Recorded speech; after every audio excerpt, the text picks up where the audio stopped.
안녕하십니까. 수요예배에 함께 말씀을 가지고 만나는 그런 귀한 시간입니다. 오늘은 예수님의 마음 알기 18번째 시간, 그래서 계속해서 예수님의 마음 알기라는 시리즈로 말씀을 나누는데, 그 18번째 시간으로 예수님의 희생의 마음에 대해서 함께 말씀을 나누도록 그렇게 하겠습니다. 오늘은 11월 11일입니다. 미국에서는 베테랑스 데이라고 그래서 지키는 그런 휴일입니다. 베테랑스 데이는 이렇게 메모리얼 데이하고는 좀 다르죠. 메모리얼 데이는 이제 참전 용사들, 특별히 이제 돌아가신 분들을 기념하는 날이 메모리얼 데이라면, 그 베테랑스 데이는 살아계신 참전한 용사들, 살아계신 분들에게 감사의 표현하고 또 그분들의 희생을 기억하는 그런 날이 바로 베테랑스 데이입니다. 11월 11일로 정해진 이유가 있습니다. 사실 1차 세계대전을 끝나는 종전일이 11월 11일입니다. 그 연합군을 대표하는 영국이 종전선언을 하는데, 많은 사람들이 기억하기 쉽게 11월 11일 11시에 종전선언을 하게 됩니다. 그래서 11월 7일은 전쟁에 참여한 사람들, 특별히 전쟁을 통해서 희생당한 많은 사람들을 기억하고 기념하는 날, 그래서 베테랑스 데이를 지키고 또 오늘이 그날입니다. 누군가를 살리기 위해서 또 소중한 가치와 진리를 지키기 위해서 희생한 사람들의 그 희생은 참 아름답습니다. 그래서 오늘은 그분들 뿐만 아니라 우리 기독교 정신, 또 예수님의 마음의 핵심인 그런 희생에 대해서 함께 살펴보고자 합니다. 스포츠 경기 중에 야구라고 하는 경기 있습니다. 지난달에 월드 시리즈가 이제 끝을 냈죠. 제가 살고 있는 LA의 대표적인 야구팀 다저스가 월드 시리즈에서 이제 우승을 하게 됩니다. 18년인가 만인가 20년, 22년 만에 이제 우승을 했다고 그럽니다. 근데 야구 경기에는, 다른 스포츠 경기에는 없는 그런 작전과 전술이 있죠. 그 희생의 전술인데, 그게 뭐냐면 희생 번트라고 하는 거죠. 많은 사람이 알고 있겠지만, 한 사람이 이제 진루하면 그 사람을 또 다른 베이스로 진루시키기 위해서, 나아가기 위해서 한 사람이 그 사람을 위해서 희생하는 겁니다. sacrifice, 희생의 제물이 된다, 그런 의미를 가지고 있죠. 그래서 그 사람 한 사람이 죽음을 통해 다른 사람이 더 앞으로 나아갈 수 있도록, 진루할 수 있도록 그렇게 하는 작전이 희생 번트입니다. 이번에 다저스가 야구 경기에서 우승하면서 그런 희생 번트를 가끔 사용합니다. 특별히 이제 3루에 있는 주자가 홈으로 들어오면 1점을 얻게 되는데, 3루 주자를 홈으로 불러들이기 위해서 스퀴지 번트를 하게 되는 거죠. 그래서 그 사람은 죽고 그 사람이 이제 다른 한 사람이 득점을 하는 그런 작전이 야구에만 있는 그런 작전이죠. 저는 이렇게 보면 희생 번트하고 이렇게 들어오면 이렇게 떡아웃에 있는 많은 동료들이 굉장히 축하해주고 막 박수치고 막 잘했다고 막 합니다. 그건 그 사람이 희생을 통해서 아주 그 팀에 어떤 큰 공헌을 했다고 하는 것을 인정하고 알아주는 그런 모습이라고 생각이 됩니다. 우리 기독교의 핵심은 바로 희생입니다. 희생을 통해서 생명을 살리는 종교, 그게 바로 기독교죠. 예수님의 마음 중에 가장 깊이 들어가 있는 마음이 바로 그 희생의 마음입니다. 예수님의 십자가는 뭘 상징하는 거냐면 희생을 상징하는 겁니다. 목숨을 바쳐서 다른 사람을 살리신 것, 그것을 대표하는 게 바로 십자가입니다. 그래서 기독교 신앙의 핵심인 십자가는 결국 희생의 값어치, 희생의 값진 대가를 통해서 결국 우리 모두가 생명을 얻고 나음을 얻고 우리가 영원한 생명을 얻게 되었다고 하는 것이 바로 십자가의 정신이죠.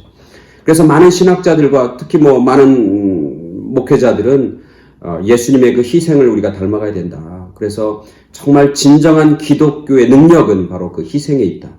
그 희생을 감내하지 못하고 그 희생을 우리가 담보해내지 않으면 기독교의 그 신앙의 파워도 결국 사라지고 없어질 수밖에 없다, 그렇게 얘기합니다. 특별히 보네퍼라고 하는 목사님은 독일 나치 정권에 대항해서 자기의 생명을 바친 그런 목회자인데, 결국 나치 정부에 의해서 결국 사형수로 이제 33살의 젊은 나이에 목숨을 잃게 되는데, 그 보네퍼란 목사님은 그가 쓴 책에서 뭐라고 하냐면, 기독교 신앙의 핵심인 이 희생이 빠지면 결국 기독교의 신앙은 싸구려 신앙이고 싸구려 은혜에 불과하다, 그렇게 얘기합니다. 즉 그분이 바라본 기독교 신앙의 핵심이고 파워는 어디에 있냐? 희생에 있다고 하는 거예요.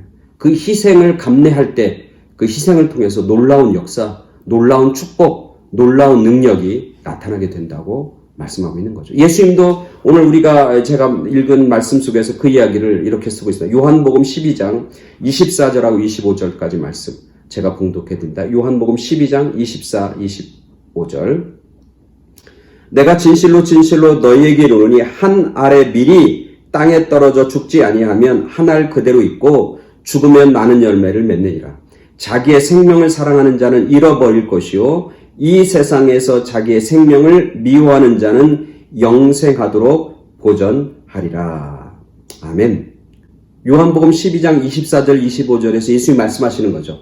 한 알의 밀알이 땅에 떨어져 썩지 아니하면 그대로 그 열매가 있고 그 알 그대로 있고 만약에 한 알의 밀알이 땅에 떨어져서 희생해서 죽으면 그 한 알의 밀알을 통해서 수많은 열매를 맺는다. 즉 30배, 60배, 100배 열매를 얻게 되는데 그 열매를 얻게 되는 뿌리는 근원은 뭐냐면 한 알이 땅에 떨어져 썩고 희생하는 것을 통해서 수많은 열매, 30배, 60배, 100배의 열매를 얻게 된다 말씀하시는 거죠. 마찬가지로 자기의 생명, 자기가 여기 살아가는 건데 하나도 희생하지 않아. 세상적인 어떤 삶 속에서 희생 없는 삶을 사는 그런 사람들은 결국 영원한 생명을 맛보고 누리지 못할 것이다. 이 세상에서 자기의 생명을 미워하는 자, 즉 자기의 생명을 미워한다고 그러는데 뭐냐면 자기의 삶 속에서 자기의 삶을 희생하고 자기의 삶을 sacrifice하는 그런 모습 속에서 뭘 얻을 수 있다? 영원한 생명을 얻게 되고 그 생명이 영원히 보존되리라 말씀하고 있는 거죠. 이건 예수님이 자신의 삶을 말씀하고 있는 겁니다. 내가 이 땅에서 썩지 아니하면 나를 통해서 수많은 생명을 얻는 그런 열매가 나타나지 않을 것이다. 나 혼자 살겠다고 살면 나 혼자의 삶으로 끝나지만 내가 십자가에서 내 생명을 드리고 바치는 희생하면 나의 희생을 통해서 한 사람의 희생을 통해서 인류가 구원받고 인류가 생명을 얻는 놀라운 능력과 놀라운 파워와 축복이 임하게 될 것이다. 그렇게 말씀하는 거죠. 그리고 주님은 말씀만 한 게 아니라 이 말씀대로 사셨던 분, 이 말씀대로 희생의 삶을 사셨던 분이 바로 주님입니다. 그 희생의 절정은 뭐냐면 바로 십자가죠. 사실 십자가 이전에도 예수님은 그런 삶을 살았어요. 그죠? 예수님이 가면서 수많은 죄인들을 만납니다. 그죠? 그 당시 세리들과 같이 친구가 되어줍니다. 그리고 그들의 집에 가서 먹기도 하고 마시기도 합니다. 그리고 삭개오라고 하는 세리의 집에 들어가서 그와 함께 유합니다. 그 모습을 보면서 수많은 유대인들과 서기관들과 바리새인들 뭐합니까? 예수님을 비난합니다. 예수님을 욕합니다. 그죠? 예수님이 그 사람들이 욕하는 거, 그 사람들이 비난하는 거, 그리고 예수님도 그 사람들에 의해서 죄인 취급받는 거, 그것을 모르셨을 리가 없어요. 그건 당연한 겁니다. 그러나 예수님은 그 사람들에게 손가락질 당하고 욕함을 받고, 그리고 예수님이 죄인 취급당하는 그런 희생을 감내합니다. 그 이유는 뭡니까? 그들을 구원하기 위해서, 그들에게 생명을 주기 위해서, 그들의 생명이 얼마나 소중하고 가치 있는 것을 세상 가운데 증거하고 주기 위해서 그런 희생을 감내하는 겁니다. 그런 비난을 감내하는 겁니다. 38년 된 병자를 고치십니다. 안식일에 고치십니다. 손 마른 자를 안식일에 고치십니다. 베드로의 장모를 안식일에 고칩니다. 안식일에 그런 일을 행하면 거기 있는 당시의 수많은 바리새인들과 서기관들과 유대인들이 안식일을 범했다고, 당신은 안식일, 하나님께서 안식일을 거룩히 지키라고 하는 그 명령을 범했다고 예수님에게 손가락질하고 예수님을 잡아 죽이려고 그러고 예수님을 박해할 것을 예수님이 모르셨을까요? 알아요.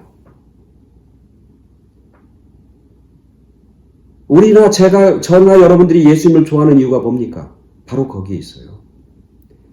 그런 비난과 그런 박해가 예수님에게 올 거라는 걸 뻔히 알면서도 그 일을 행하는 겁니다. 예수님이 희생하는 겁니다.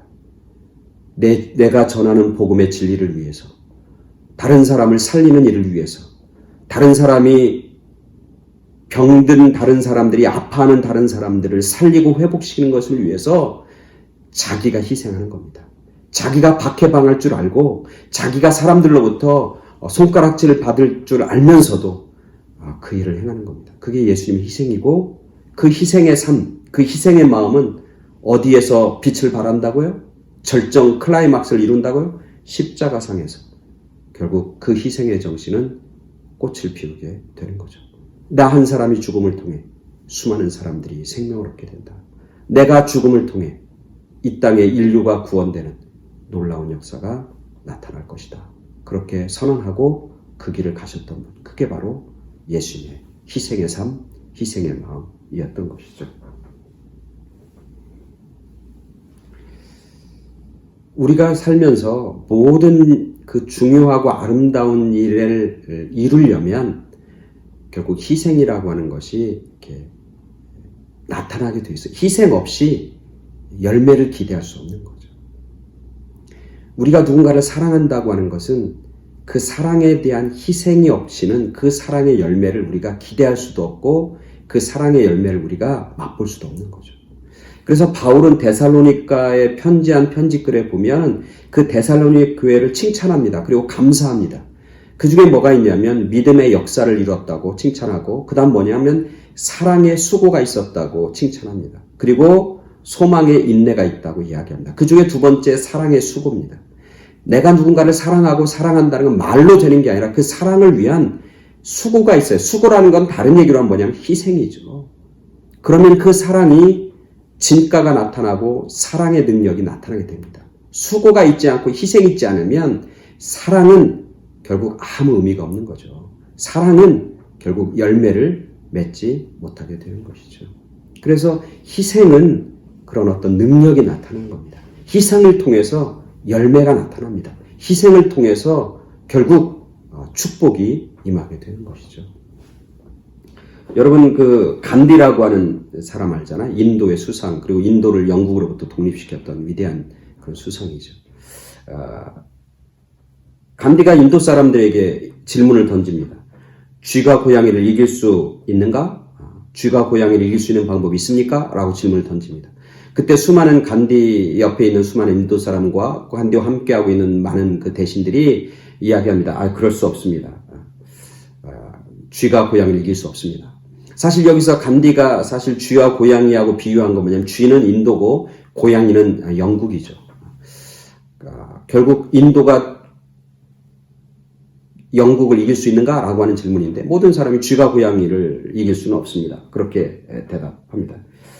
근데 그때 간디가 이렇게 대답합니다. 쥐가 고양이를 이길 수 있는 방법은 한 가지 있다고 이렇게 얘기합니다. 다른 사람이 다 그런 방법이 있나? 쥐가 어떻게 고양이를 이기지? 다 궁금해합니다. 그때 간디가 이런 재미있는 이야기를 합니다. 그것은 쥐가 쥐약을 먹고 독약이죠. 쥐약을 먹고 고양이 앞에서 춤추는 것입니다.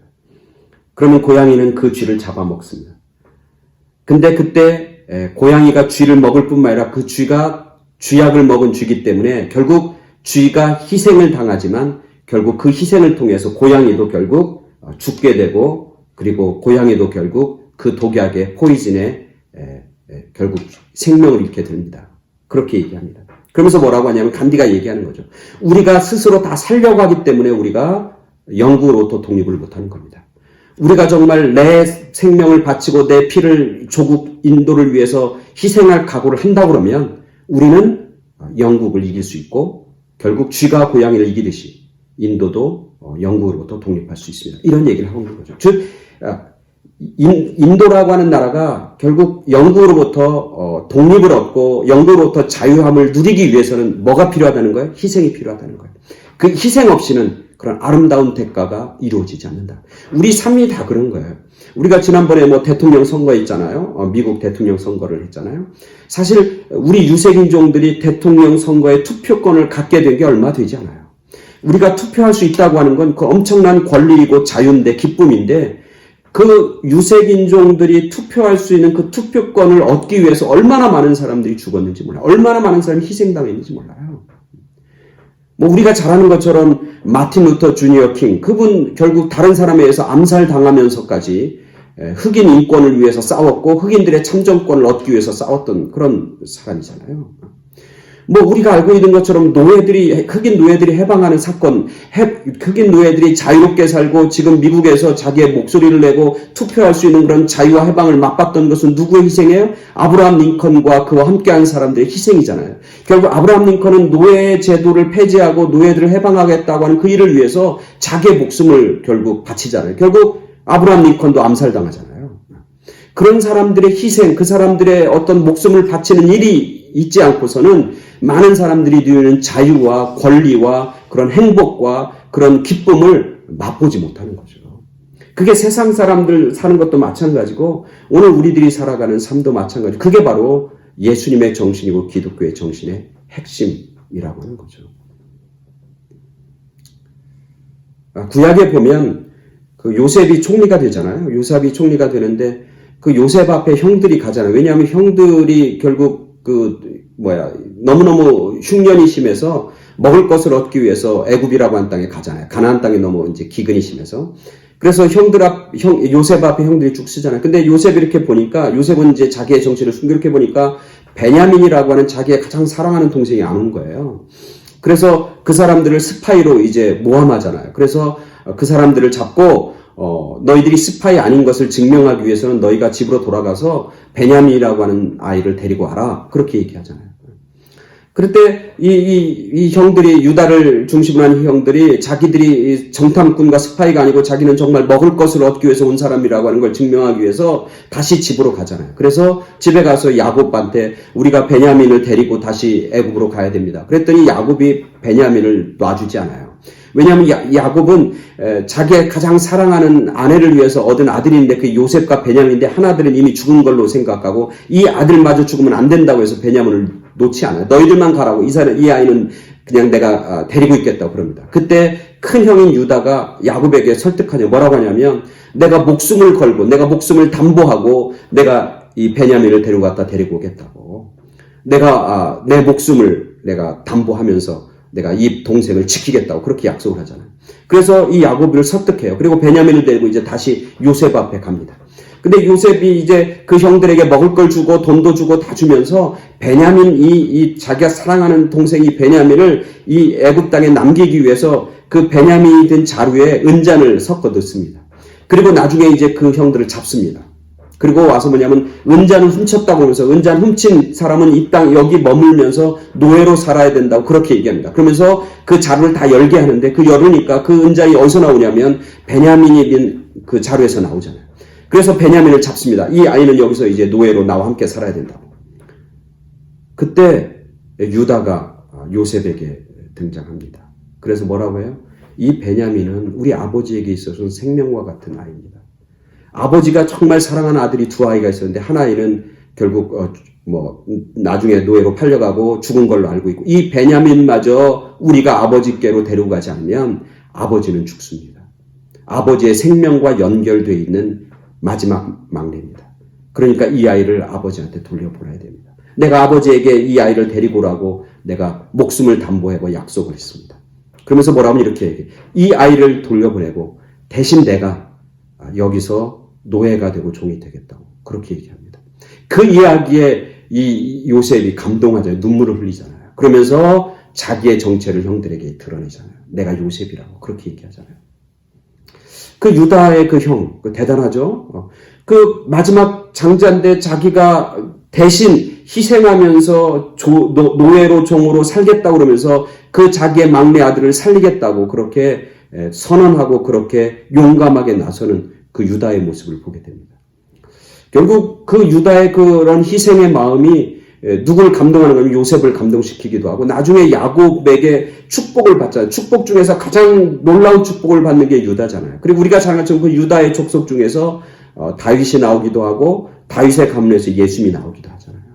그런 희생의 마음이 유다에게 형에게 있었다는 거죠. 그게 유다가 가지고 있는 파워이고 유다 족속이 가지고 있는 파워와 능력이 되는 것이죠. 희생 없이 열매는 없습니다. 그래서 희생은 능력입니다. 사람을 살리는 능력. 희생은 능력입니다. 사람들을 구원하는 능력입니다. 그 능력이 누구의 능력이냐면 바로 예수님의 능력이고 예수님의 마음이죠. 예수님의 희생을 통해서 십자가의 희생 그것을 통해서 그게 바로 뭐가 돼요? 복음이 되는 겁니다. 그 십자가가 복음이 되는 겁니다. 예수님의 희생을 통해서 수많은 사람들과 인류가 하나님 앞에 구원받고 하나님 앞에 나올 수 있는 그런 능력을 얻게 되고 그런 은혜를 받게 되는 거죠. 예수님의 삶 하나로 얘기하면 바로 희생을 통한 사랑입니다. 그래서 그 사랑은 위대한 거고 그 사랑은 결국 수많은 사람을 살리는 그런 능력이고 축복이 되는 것이죠. 오늘 예수님은 우리들에게 그 예수님의 마음 담길 원합니다. 오늘 주님께서 얘기하잖아요. 한 알의 밀알이 그냥 죽지 않고 있으면 그 한 알 그대로 있지만 그것이 썩어 죽으면 그 한 알을 통해서 수많은 열매를 맺게 된다고 얘기하는 겁니다. 나 한 사람이 주님을 위해서, 나 한 사람이 교회를 위해서, 나 한 사람이 예수님을 위해서, 나 한 사람이 다른 성도들을 위해서 희생하는 그런 희생이 얼마나 귀하고 가치 있고 아름다운 일인지를 말씀합니다. 그리고 그 희생을 통해서 그 희생의 아름다운 열매를 당신들이 맛보게 될 거라고. 그리고 그 희생의 열매를 통해서 당신들이 하나님의 축복, 30배, 60배, 100배의 축복을 얻게 될 거라고 주님께서 말씀하고 있는 것이죠. 그 희생의 마음, 내가 죽는 것 같지만 영원히 사는 겁니다.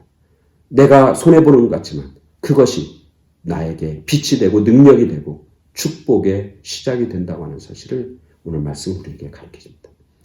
오늘 말씀을 통해서 저와 여러분이 예수님의 마음, 희생의 마음을 닮아가는 그리고 희생의 마음이 내가 죽는 것 같지만 결국 그 희생을 통해서 영원한 생명을 얻게 된다고 그 희생을 통해서 수많은 열매와 그리고 풍요로움과 또 축복을 얻게 될 거라고 주님은 약속하고 계십니다. 우리가 주님과 주님의 몸된 교회를 위해서 그리고 다른 연약한 사람들을 위해서 희생하는 삶을 사는 그래서 그 희생을 통해서 수많은 열매와 또 생명과 나 스스로도 하나님 앞에 칭찬받고 인정받는 그런 축복과 승리의 삶을 사는 그런 저와 여러분 모두가 되길 간절히 축원합니다. 감사합니다.